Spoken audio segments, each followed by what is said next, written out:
Okay, Wednesday morning in the kingdom. I'm live on location. Yes, just like last Nespin, I'm on the other side of the yard. Yes, I'm over here because I'm usually over there. All right. So we don't need to see the flags today. They're pretty limp, okay? Yeah. All right. Just like, oh, I'm hurting today. I don't know, this celebrating the June 27th is a little hard on me. I don't know why. I really should stop drinking or something or whatever. All right. We also heard from Johnny there. The wife and grandkids are good.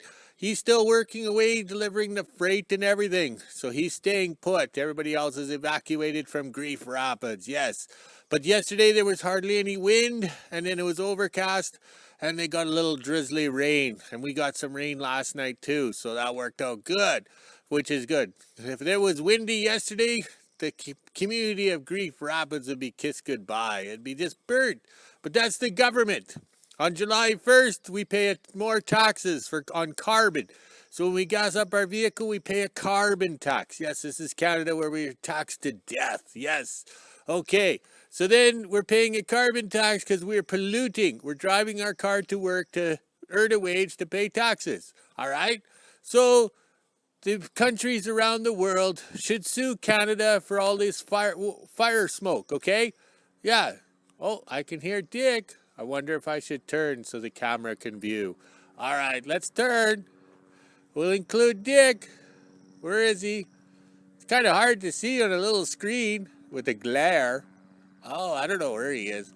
But I'm not going to stop. Yes, but the other countries should sue Canada for all this smoke and stuff. And where's that little Greta kid? Oh, I should have said Swedish kid. Where is she? She should be lobbying the government to stop all this smoke. Oh, Dick kind of went over to the north. Yeah, maybe I'm making him famous, so he's kind of staying away, which he should. Oh, I don't know where he is. Hard to see. I'm just going by the sound here. Just like that radar guy on MASH. Remember that TV show? Oh, yes, and we have to continue the rotation in the same direction so people don't get dizzy. Or so they do get dizzy. If we went the other way, it'd be confusing. All right. But that little Swedish kid should stop by the Prime Minister's office and give him a slap. You know, all this smoke. You know, lots of money to send to other countries and do stupid stuff, but no money to fight forest fires that pollutes the environment, okay? Especially when they're man-set, you know, to promote that climate stuff. Oh, I better not get carried away here with the politics, but I'm getting tired of this crap, you know? Canada used to be a good place, even WHO-ville. They used to grade the roads, fix the roads and stuff. You know, now this is the second summer in a row they haven't fixed the road to Kenneseo. Yeah, so how do we go up there and film and have fun when the road is just about impassable, you know? All right. But June 27th there? Yes. A lot of people are commenting and remembering when Southern Belle was in part of my life and how we pushed her around the wheelchair and then she left. But on June 27th, 16 years ago, I was working on my boat. Yes. So that says a lot. But I kind of lost interest in the boat after she left because I was working on it that day when she showed up with a borrowed trailer, okay? And we had started throwing the stuff from the house in the trailer. And then she left. She never said where she went or anything. And then about 3 months later, the guy comes in the yard who loaned her the trailer. And he's all mad and chewing me an asshole because his trailer's gone missing. I said, I don't know where she went. I don't know where your trailer is. Well, he said he loaned it to her to go to Thompson to get furniture. Well, yeah, she loaded up with furniture and left. So 4 months later, I'm picking up the trailer down in Winnipeg, and I'm dragging it all the way back here because this guy kept chewing me an asshole. Yeah, I had nothing to do with it. I don't know where it is, and I'm a nice enough guy to do that. And I didn't get paid or anything like that for bringing his trailer back. Oh, jeez. No wonder I have nothing to do with the people of WHO-ville. Oh, wait, most of them owe me money for stuff I've done or fixed their stuff, you know, so what's the point? You know, that's what I tell these people. Just go on welfare, you know, and then I'm not paying a second tax because if I fix your stuff, you don't pay me. That's like another tax. So just go on welfare. I'll pay one tax and everything will work out good. Oh, this rant here. It must be the vodka speaking. Okay. The staff is coming over today. We don't know what we're going to do today. We're going to haul some water, but it'll be too wet down at the muskeg. Yes, the muskeg. You know, we want good filming. but we're not sure what we're doing. But the main thing is Johnny's surviving over in grief, and he's getting that freight delivered. I think Sir Rodney sent us a package or something to help us out during the fire here, because we can't travel out. Yeah, we can't go to Thompson or get our supplies, because if we travel out and the fire jumps the road and they close the road, we're stuck out there. That happened in 2000. We were out and about, and then the road washed away. They had to put a Bailey's bridge in and stuff like that or whatever. So we were stuck on the other side for 5 days. Yeah. So like we had no money, no food, no nothing. So we found out who our friends aren't. Okay. Yeah. I remember that well. Yeah. So we don't send those people Christmas cards anymore. Okay. Well, I better get going. The boss is coming. Okay, me again. Dick distracted me. Even if he flies to the edge of my houses and stuff like that, that's still my property. And helicopters crash to the right when they lose rotation. So if he's how'd you say, skimming the tree line at the back of my house, he's going to still end up in my house when he crashes, okay? So I got distracted, so we forgot to do the weather. So that's what you guys see, and that's what I get to see. So plus 12 this morning, but feels like plus 12. So on the yo-yo scale, that's plus 54, but feels like 54. And also, too, I make a note on the beer truck because at my age, my memory is not that good. And also, these little note sheets or cheat sheets can be used in a court to save my ass or to hang my ass. Okay, this morning in Wilderness, Alaska, but in Northern Manitoba, we were walking the dogs doing our 30 minutes of glass pickup. So we found one of these Barnes Winery bottles. The dead giveaway is the grape pattern and the leaf or whatever here. It's got Barnes Winery on the bottom, so this is an older bottle, but there's no markings on it. Oh, look, there is a fluid ounces there. It says 26 fluid ounces. All right, so the staff will have to figure out this one. So it's a newer bottle found in a newer area of where these people had lived in the wilderness, okay? Also, too, this is Mother Nature at its finest. Look at it growing inside there like a ship in a bottle or whatever they're called. But how did it get in there? Roll it around and there's a hole. So Mother Nature went in the hole and continued on. And by the looks of this bottle, there was an ample amount of moisture, water, and stuff like that. So this bottle would get rainwater or snow, melt snow or whatever like that. So this works out pretty neat. How Mother Nature will adapt and overcome and improvise. Ooh, wait. That's a Clint Eastwood movie, Heartbreak Ridge, when he had to do the whole movie with a voice impediment. Oh, just like me. Okay, today in Wilderness, Alaska, it's humid because of the rain we had last night and the wind is up. So we were going to use the wind because it seems to be in the right direction. So we've opened the doors in all the cabooses here to get some air movement, okay? Because these cabooses are sealed up pretty tight. And this is my bedroom for when we're on the cat trains. So the bed is lifted up for moisture, bugs, and all that kind of stuff. So let's go look at the other one. Okay, it's too wet to go down to the muskeg to get some water, so we'll take a chance. We still have half a tanks on that, and we don't know how much rainwater went in. We're going to have to set the GoPro up so we can watch and monitor the water that goes in those tanks. All right, so this end of the caboose here, it's a double header caboose. It's got a door on each end. So I was over there. Now I'm over here, just like on Sesame Street. Okay, so this door closed, so we're going to have to put a rock or something on it. But just look at that weather stripping. We get that from Sir Rodney at West Trans. Okay, I went and found my favorite rock to hold the door open, and this is the other end of the caboose. So we had these shelves and everything in the Geo Shack, so we put them in here to make a bedroom and a shelf and everything like that. So we utilized the wood. We got tired of it being in the wood storage trailer, so we laid them out flat here. So this looks a lot better than being stacked vertically in the storage trailer.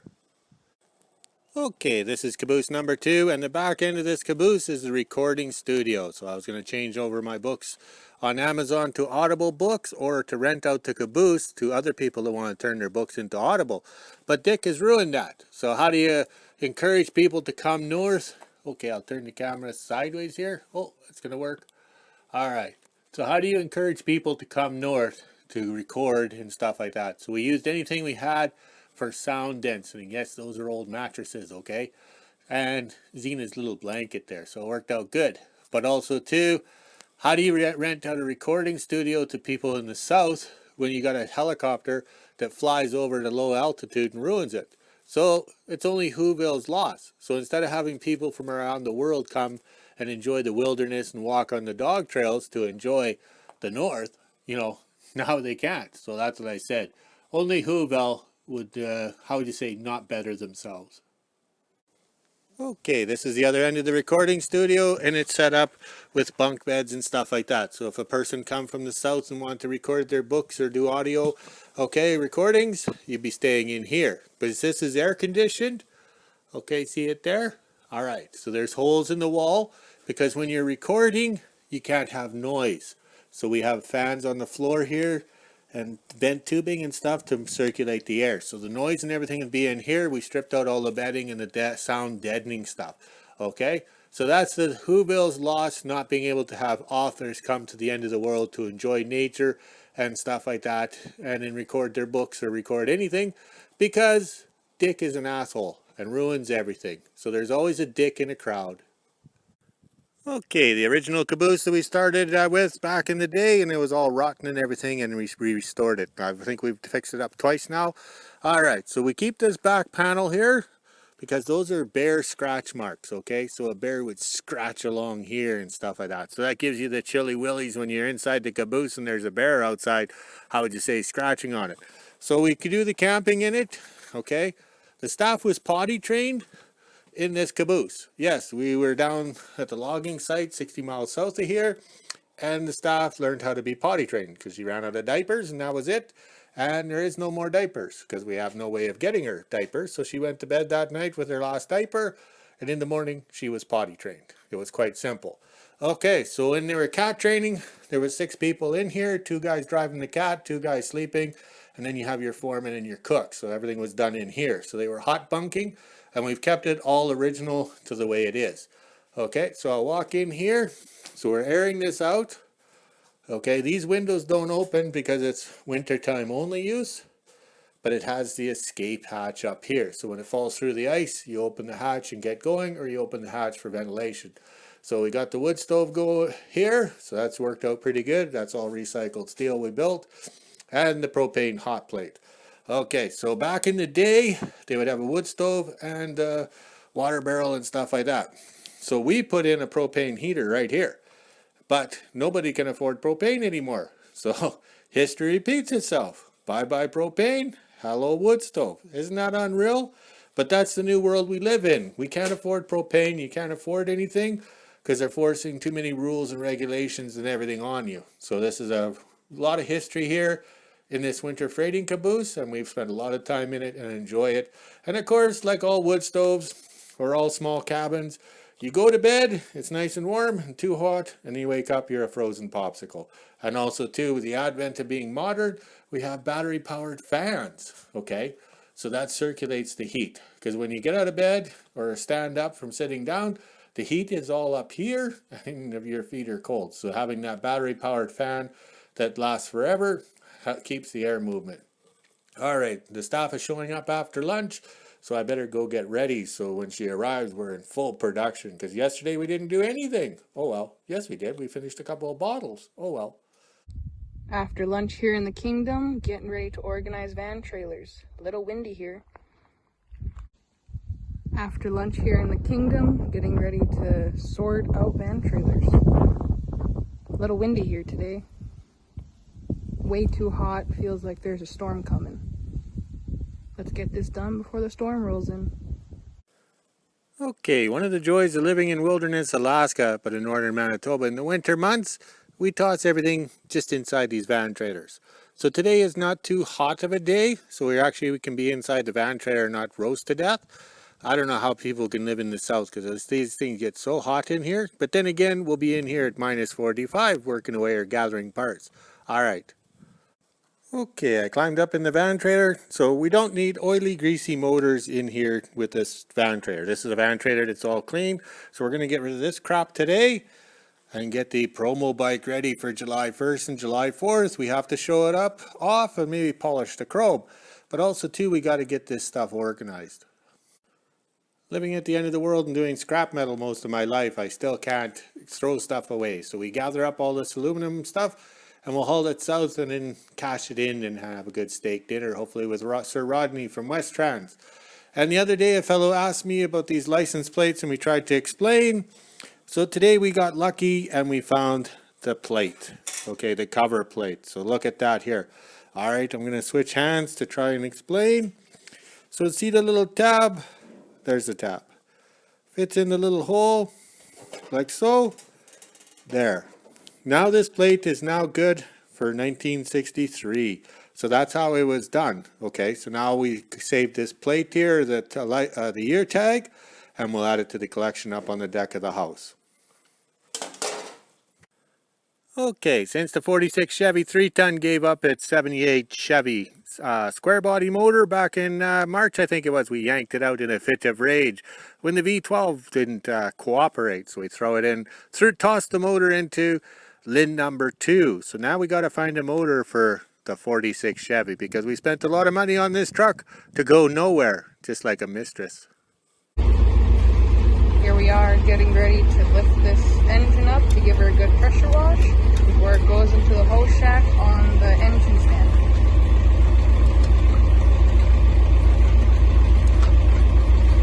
He's gonna hook it up here and then lift it up so we can give it a good pressure wash, and then it'll go on the stand and into the shed where he can work on it on a rainy day.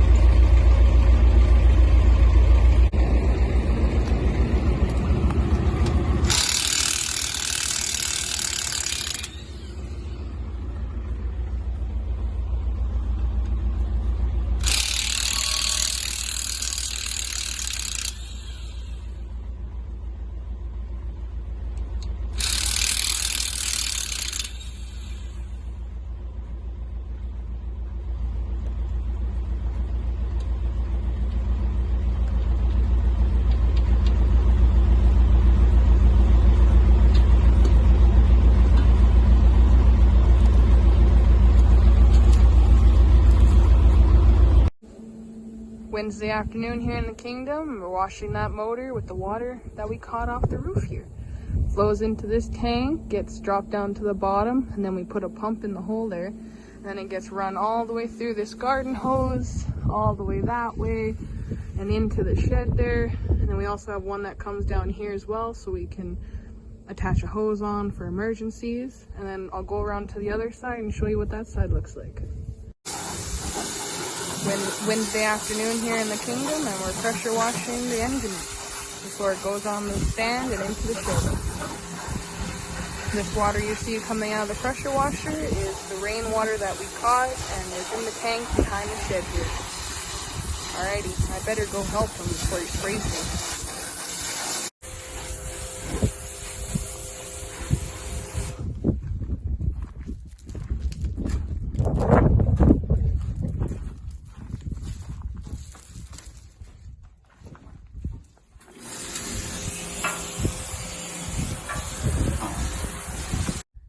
Got the engine up on its stand here, and my day off. Now I can go home and do my own thing while he does this.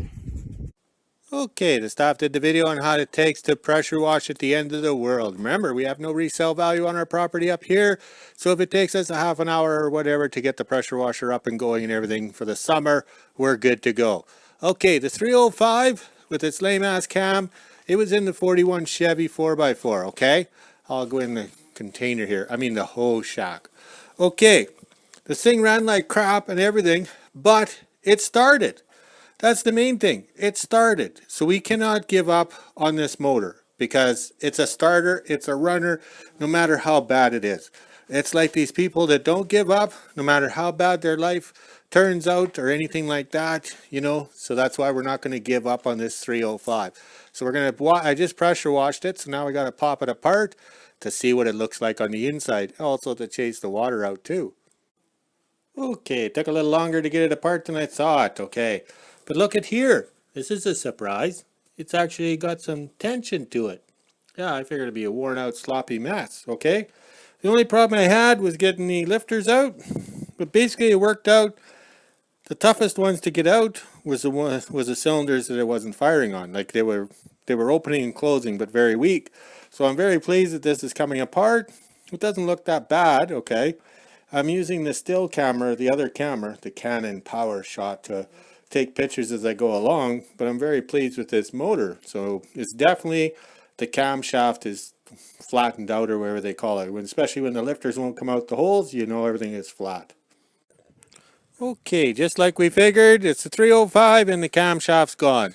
Alright, so here's everybody, they call it a soft cam. So there's your lobe. Hopefully you guys can see it. I'm out in the sunshine.